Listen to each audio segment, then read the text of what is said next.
Quand la vérité n'est pas libre, la liberté n'est pas vraie. La chronique des voix de l'Hexagone, à retrouver sur voixdelhexagone.fr. Et cette semaine est avec nous Pierre-Henri Paulet de la rédaction des Voix de l'Hexagone. Pierre-Henri, vous avez décidé de nous parler automobile, alors non pas pour aborder la brûlante question des 80 km/h, ni non plus pour parler de ces fameux radars mobiles embarqués. Non, vous allez nous parler de toute autre chose, mais qui est quand même aussi quelque chose d'important dans la vie d'un automobiliste, le contrôle technique. Et figurez-vous qu'un nouveau contrôle technique va bientôt entrer en vigueur dans notre pays. Oui, Martin, la France compte près de 40 millions de véhicules immatriculés, dont 32 millions sont des véhicules particuliers. Et ce sont 18 millions d'automobiles qui circulent quotidiennement sur les routes du pays. Mais tous les conducteurs ne sont peut-être pas encore au courant de la mise en place, à partir du 20 mai 2018, d'un nouveau contrôle technique beaucoup plus exigeant. Les mieux informés prennent déjà d'assaut leur centre de contrôle pour faire examiner leur voiture avant la date fatidique. C'est ce que rapportaient il y a quelques jours des médias régionaux comme France Bleu Gironde ou le Républicain Lorrain, mais la situation à Bordeaux ou Nancy est à l'image de ce qui se passe partout en France. Une course contre la montre pour obtenir une certification avant l'avènement du nouveau contrôle technique. Si tous ces propriétaires d'automobiles prennent leurs précautions, anticipant pour certains leur contrôle d'1 an, c'est que ce changement n'a rien de dérisoire. Il faut savoir tout d'abord que le nouveau contrôle technique est né à Bruxelles de la volonté de la Commission européenne de diminuer drastiquement le nombre de tués sur les routes du continent.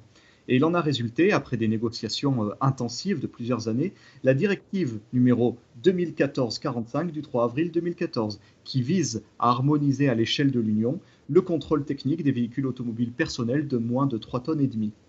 Les États membres bénéficiaient d'un délai de 4 ans pour transposer cette directive dans leur droit interne. En France, les nouvelles modalités du contrôle ont entraîné la modification de l'arrêté ministériel du 18 juin 1991. Et les nouvelles dispositions de cet arrêté entrent donc en vigueur le 20 mai. Les normes européennes étant plus drastiques que celles que la France appliquait jusqu'à présent, il en résulte un durcissement sévère des critères de circulation de nos voitures. Et concrètement, qu'est-ce que ce contrôle technique harmonisé va changer pour nous, automobilistes ?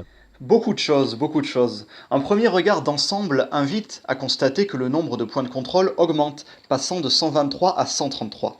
Il en découlera un temps de contrôle moyen plus long que la petite heure habituelle, et l'augmentation du temps passé à inspecter le véhicule conduit naturellement à une augmentation des tarifs du contrôle lui-même. Alors de quel ordre ? Étant donné la diversité des facturations existant d'un centre à l'autre, il est difficile de répondre. Dans l'hypothèse la plus pessimiste, les tarifs pourraient passer du simple au double, mais il est plus probable cependant qu'ils soient majorés de 15 à 20 euros.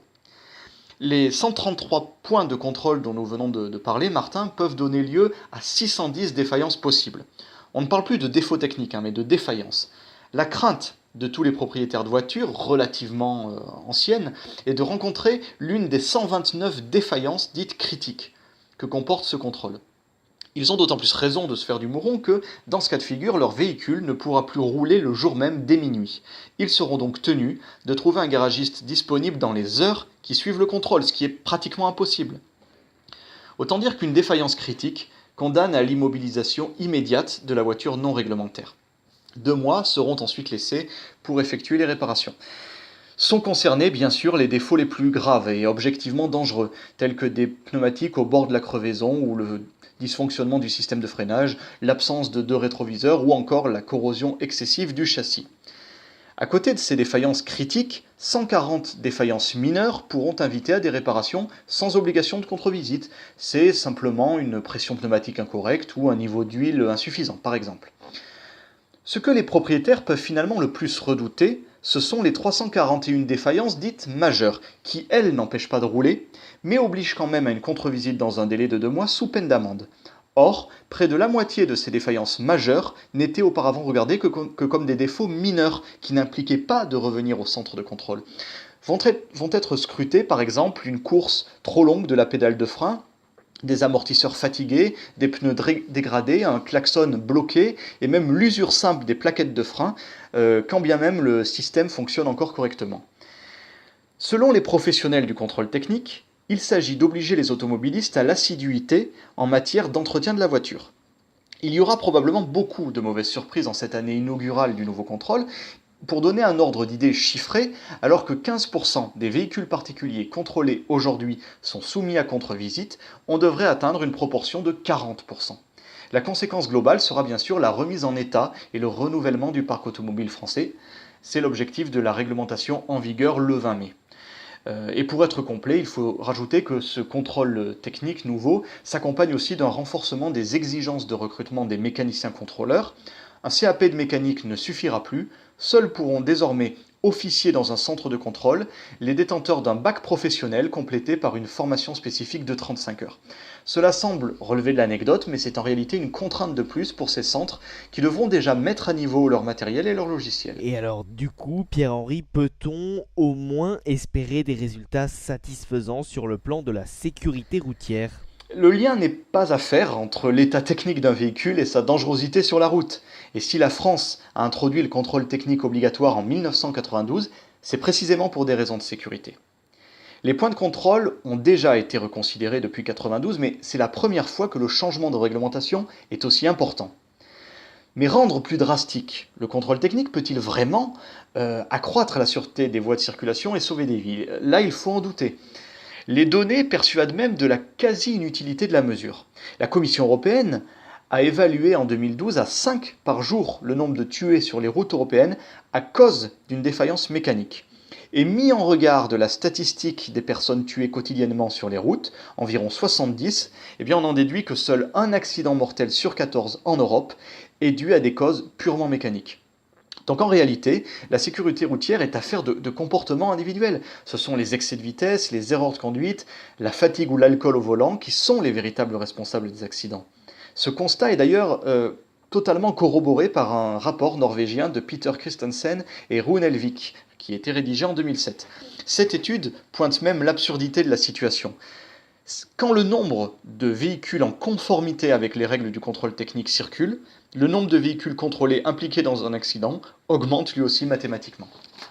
Donc le durcissement des critères de conformité des véhicules améliorera certainement l'état général des voitures circulant en France et en Europe, mais les chauffards resteront des chauffards, même avec une voiture bien entretenue, et les conducteurs inconscients qui passent entre les mailles du contrôle grâce à la bienveillance de leur centre habituel ou qui ne se soumettent pas à l'obligation du contrôle biannuel, resteront des conducteurs inconscients. Cela ne changera rien, ni au nombre de tués sur les routes, ni à la fraude.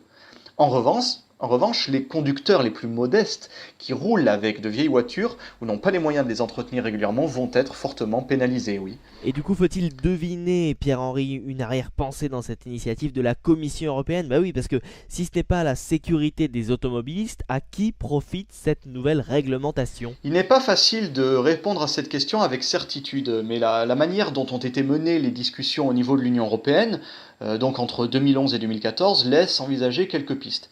On sait par exemple que le lobby des constructeurs automobiles a été très insistant pour imposer le contrôle technique annuel. La Commission européenne est allée dans ce sens et la directive invite les États membres à entériner la mesure. Et la France, dans sa transposition du texte, a profité de sa marge d'appréciation pour au contraire se soustraire à elle. Le système reste le suivant chez nous, un premier contrôle après 4 ans pour les véhicules neufs, puis un nouveau contrôle tous les 2 ans, pour l'instant. Mais les lobbies des industries de l'automobile n'étaient pas les seuls à la manœuvre. La réglementation européenne, qui est axée principalement sur les véhicules 4 roues en circulation, devait aussi concerner les motos, qui en France échappent pour l'heure à tout contrôle. Les associations de propriétaires de motos ont dénoncé au cours des discussions le forcing des lobbies des multinationales du contrôle technique auprès de la Commission européenne. Mais ces derniers ont perdu leur bras de fer face à un autre lobby plus puissant, celui des motards. Ils sont parvenus en effet à repousser la mise en place d'un contrôle à 2022, tout en préservant pour les États une large marge d'appréciation des critères à contrôler. Alors, Martin, quoi qu'il en soit réellement advenu dans les couloirs des administrations bruxelloises, il est assez simple de deviner qui, au final, pourra tirer profit d'un contrôle technique plus sévère. Les centres eux-mêmes, grâce à l'augmentation du nombre de contre-visites, et surtout les constructeurs et les garagistes automobiles. À l'exception d'une bonne montée d'adrénaline à l'approche de la date du contrôle, il est difficile de voir en revanche quel sera le bénéfice pour l'automobiliste lambda. Et bien voilà, en tout cas encore un sujet qui est passé au crible des voix de l'Hexagone et qui mériterait peut-être un petit peu plus d'attention dans les médias. Merci beaucoup Pierre-Henri Paulet donc d'avoir été avec nous cette semaine pour cette chronique. Un petit mot de votre site donc voixdelhexagone.fr sur lequel a été également publié cette semaine un article au sujet de la présidentielle paraguayenne, puisque sans surprise le candidat du parti Colorado au Paraguay a remporté l'élection présidentielle, et en dépit de la crise politique rencontrée par l'ancien président, les Paraguayens ont fait le choix de la continuité, et c'est Ella Micheletti qui vous en parle dans cet article, dans ce brillant article qui est à retrouver sur voixdelhexagone.fr. Quand la vérité n'est pas libre, la liberté n'est pas vraie. La chronique des voix de l'Hexagone à retrouver sur voixdelhexagone.fr.